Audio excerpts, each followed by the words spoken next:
आज हम हिंदी व्याकरण की दुनिया में गहराई से उतर रहे हैं। हमारे पास कुछ बहुत ही दिलचस्प हाथ से लिखे हुए नोट्स हैं और देखकर लगता है कि ये किसी परीक्षा की तैयारी के लिए बनाए गए हैं।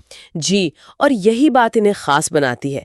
ये सिर्फ नियम नहीं है, ये किसी की मेहनत है, किसी की कोशिश है कि मुश्किल चीजों को आसान कैसे बनाया जाए। बिल्कुल, और हमारा मकसद भी यही है। आज हम संधि को समझेंगे। ये विषय कई लोगों को थोड़ा मुश्किल लगता है, लेकिन इन नोट्स में कुछ ऐसी ट्रिक्स हैं जो इसे बहुत आसान बना सकती हैं। तो चलिए इसे खोलकर देखते हैं। बिल्कुल। तो सबसे पहले ये संधि है क्या? नोट्स में बहुत साफ साफ लिखा है, दो वर्णों के मेल से होने वाले परिवर्तन को संधि कहते हैं। जैसे विद्या और अर्थी मिलकर विद्यार्थी बन जाते हैं। यहाँ आ और अ का मेल हुआ। सही कहा। ये सिर्फ शब्दों को जोड़ना नहीं है, ये उन ध्वनि नियमों को समझना है जिनसे भाषा में एक प्रवाह आता है। आप कह सकती हैं कि ये व्याकरण का वो गोंद है जो शब्दों को सहजता से जोड़ता है। अच्छा, तो इन नोट्स के हिसाब से संधि के 3 मुख्य प्रकार हैं: स्वर संधि, व्यंजन संधि और विसर्ग संधि। हाँ, और इसका आधार बहुत सरल है। ये इस पर निर्भर करता है कि जो वर्ण जुड़ रहे हैं वो स्वर है, व्यंजन है या फिर विसर्ग है। ठीक है, तो चलिए सबसे पहले और सबसे आम प्रकार से शुरू करते हैं, स्वर संधि। और मुझे लगता है यहीं से बात वाकई दिलचस्प हो जाती है, क्योंकि स्वर संधि के भी 5 प्रकार हैं: दीर्घ, गुण, वृद्धि, यण और अयादि संधि। जी, और मजे की बात यह है कि हर एक को पहचानने की एक सरल ट्रिक है। आपको नियम रटने की जरूरत ही नहीं पड़ेगी। वाह, तो शुरुआत करते हैं दीर्घ संधि से। नियम तो सीधा है, जब एक जैसे छोटे या बड़े स्वर जैसे अ या आ, ई या ई आपस में मिलते हैं तो वो अपने दीर्घ यानी बड़े रूप में बदल जाते हैं।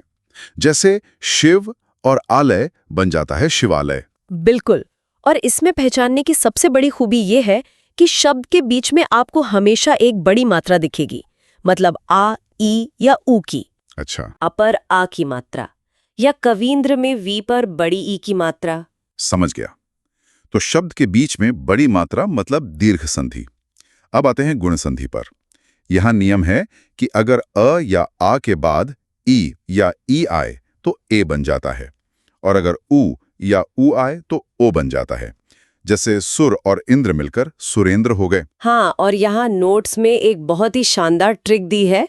अगर किसी शब्द के दूसरे या तीसरे अक्षर पर ए या ओ की सिर्फ एक मात्रा लगी हो, मतलब ऊपर सिर्फ एक डंडी हो, एक मात्रा? हाँ, सिर्फ एक, तो वो लगभग हमेशा गुण संधि होती है। जैसे महेश, महोत्सव। अरे वाह, ये तो बहुत आसान हो गया। मतलब मुझे सिर्फ मात्रा गिननी है। जी। तो फिर अगला है वृद्धि संधि। वृद्धि मतलब बढ़ना। तो क्या यहाँ मात्राएं बढ़ जाती हैं? हाँ, आपने बिल्कुल सही पकड़ा। यहाँ अ या आ के बाद ए या ए आने पर ए मतलब 2 मात्राएं, और ओ या ओ आने पर ओ यानी फिर से 2 मात्राएं बन जाती हैं। तो इसकी ट्रिक तो और भी आसान हुई। हाँ, नोट्स में लिखा भी है, यदि एक मात्रा से 2 मात्राएं हो जाएं, मतलब अगर आपको किसी शब्द में ए या ओ के 2 मात्राएं दिखें तो वो वृद्धि संधि है। जैसे एक और एक मिलकर एकाएक हो जाता है। बिल्कुल, या महा और औषध मिलकर महौषध 2 मात्राएं हैं, मतलब वृद्धि संधि है। कमाल है। एक मात्रा मतलब गुण, 2 मात्राएं मतलब वृद्धि। अब यण संधि, ये थोड़ी अलग है। यहाँ ई या ऊ के बाद कोई अलग स्वर आए तो वो य या व में बदल जाते हैं। ये थोड़ा मुश्किल लगता है। हाँ, नियम थोड़ा मुश्किल है, पर इसकी ट्रिक देखने वाली है, सुनने वाली नहीं। नोट्स के अनुसार य व से पहले अगर आधा अक्षर आए तो यण संधि होगी। ये इसकी पक्की पहचान है। आधा शब्द जैसे अति जमा अधिक बनता है अत्यधिक। यहाँ य से पहले आधा त है। अच्छा, या फिर सु जमा आगत जो बनता है स्वागत। यहाँ व से पहले आधा स है। तो य या व से ठीक पहले एक आधा अक्षर, ये यण संधि है। और स्वर संधि का आखिरी प्रकार है अयादि संधि। यहाँ ए ओ औ के बाद कोई दूसरा स्वर आने पर अय, आय, अव, आव जैसी ध्वनियां बनती हैं।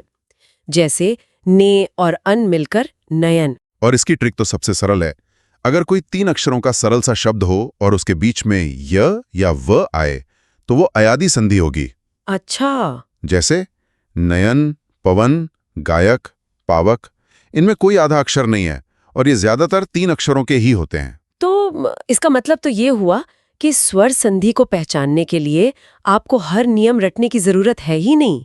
आप सिर्फ मात्राओं को देखकर या य और व से पहले आधे अक्षर को देखकर ही उसे पहचान सकते हैं। बिल्कुल, ये बस पैटर्न पहचानने की बात है। हाँ, अब संक्षेप में व्यंजन और विसर्ग संधि को भी देख लेते हैं। हाँ, व्यंजन संधि में एक व्यंजन का दूसरे व्यंजन या स्वर से मेल होता है। ये काफी जटिल हो सकती है। हाँ, नियम ज्यादा है, पर यहाँ भी कुछ सरल ट्रिक्स काम आ सकती हैं। नोट्स में एक नियम है कि वर्ग का पहला वर्ण तीसरे में बदल जाता है, जैसे दिक और गज मिलकर दिग्गज बन गया। क बदलकर ग हो गया। जी, एक और सरल पहचान है अनुस्वार यानी बिंदी। जैसे सम और सार मिलकर संसार। अगर बिंदी है तो बहुत संभावना है कि वो व्यंजन संधि है। अच्छा, और आखिर में विसर्ग संधि।